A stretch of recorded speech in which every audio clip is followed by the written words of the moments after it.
Saya punya seorang kawan yang dia anak muda, brilian, inovatif dan punya jiwa sosial yang tinggi. 5 tahun yang lalu kita sempat terlibat dalam sebuah program pemberdayaan jenis lokal sebutannya, di mana dia menciptakan sebuah alat yang bisa digunakan oleh penduduk di pelosok untuk bisa uh, memasak ya dengan keterbatasan infrastruktur yang ada di pelosok itu.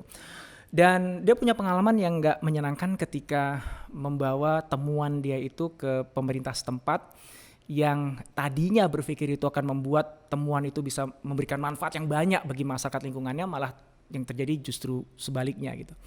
Nah, beberapa waktu yang lalu dia kontak saya dan bertanya kepada saya, dia baru saja menemukan sebuah formula, ini temuan dia yang terkini, sebuah formula untuk meningkatkan imunitas tubuh khususnya dalam konteks COVID-19. Dan formula ini dia berdasarkan ilmu yang dia miliki, sekolah yang memang jadi latar belakangnya dia di bidang itu, dia buat secara terbatas formula itu, kemudian dia berikan kepada pasien yang menderita COVID-19 di daerahnya. Dan ternyata lebih dari 100 pasien yang menerima treatment menggunakan formula dia itu sembuh ya dengan cepat. Sehingga dia confident banget bahwa ini formula bisa berikan banyak manfaat bagi masyarakat Indonesia yang sekarang memang sedang terkena wabah COVID-19. Ya. Tapi dia sekarang jadi ragu, aku harus kemana gitu. Dia udah mencoba lagi ke pemerintah, tapi ternyata ditolak gitu, nggak berhasil, merasa buntu dia. Dia mau ke akademisi, dia merasa nggak punya kompetensinya dan dia bertanya apa yang harus aku lakukan.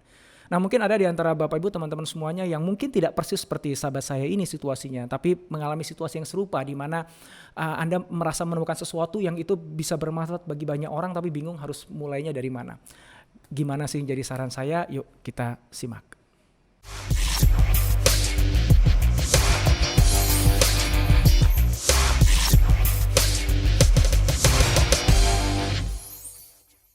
Ya, saya kenal baik dengan sahabat saya ini ya. Dia anak yang masih polos gitu. Anak muda yang lugu, yang idealismenya tinggi gitu. Dan seringkali ketika dia bawa temuannya dia yang dia pengen berikan manfaat yang luas, malah ketemu pihak-pihak yang justru memanfaatkan dia gitu. Dan dia punya pengalaman buruk lah dengan pemerintah setempat berapa tahun yang lalu lah terkait dengan hal itu. Maka saran saya kepada yang bersangkutan, pada kamu nih ya, adalah berpikir dan bertindaklah sebagai pengusaha, bukan sebagai aktivis sosial. Ya, paling nggak sampai ini take off dulu. Ya. Kayak gimana tuh? Oke, langkah pertama saran saya kamu patenkan itu formula. Ya, hakikan itu formula. Secara legal itu udah jadi milik kamu. Yang kedua, daftarkan itu ke BPOM atau ke Kemenkes supaya juga dapat legalisasi atau dapat rekomendasi dari mereka. Yang ketiga adalah kamu buat konferensi pers, undang media lokal ataupun nasional ya, semakin banyak semakin baik, dan kamu tunjukkan kepada mereka temuan kamu, formula kamu. Dengan evidence yang kamu miliki, saya yakin itu punya news value karena pertama kamu kan unik ya, kamu bukan pemerintah, kamu bukan laboratorium dari sebuah perusahaan yang besar gitu, tapi ini ada anak dari daerah muda yang berhasil menemukan formula dan ada buktinya gitu ya. Itu saya yakin itu akan create news value. Keuntungannya bagi kamu adalah kamu dapetin social acknowledgement. Masyarakat melalui media akhirnya mengetahui bahwa kamulah pemilik formula itu. Jadi kalau ada pihak nanti yang ingin mengklaim formula itu, otomatis nanti kamu punya argumentasi yang kuat dan bukti yang kuat untuk bisa melawan mereka. Gitu. Nah, berikutnya yang keberapa nih? Keempat berarti ya. Yang keempat adalah kamu cari investor yang bisa membantu kamu memproduksi formula itu secara massal. Ya, kemudian juallah formula itu. Ya, jangan dibagi-bagi gratis karena sebelumnya kan kamu bagi-bagi gratis nih.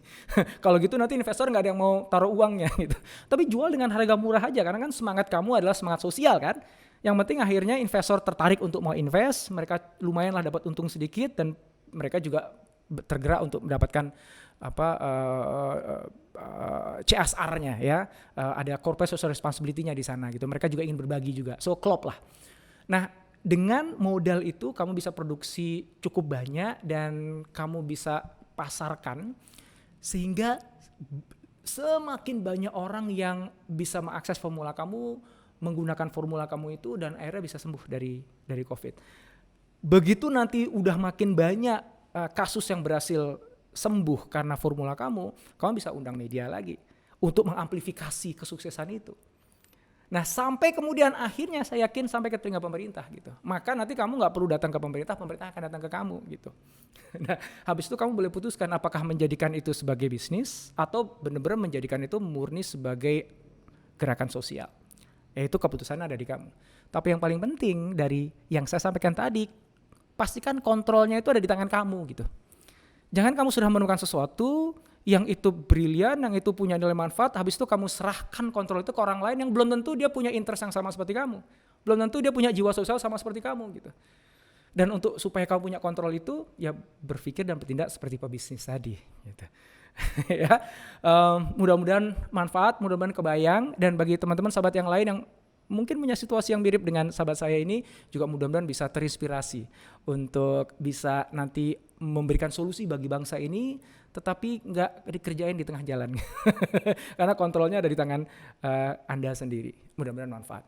Oh ya, kalau Anda punya pertanyaan terkait dengan bisnis atau kehidupan atau apapun yang menarik di antara keduanya, silakan tulis di komen di bawah. Dan insya Allah saya akan upayakan untuk bisa menjawabnya di video-video saya berikutnya. Sampai ketemu di video berikutnya.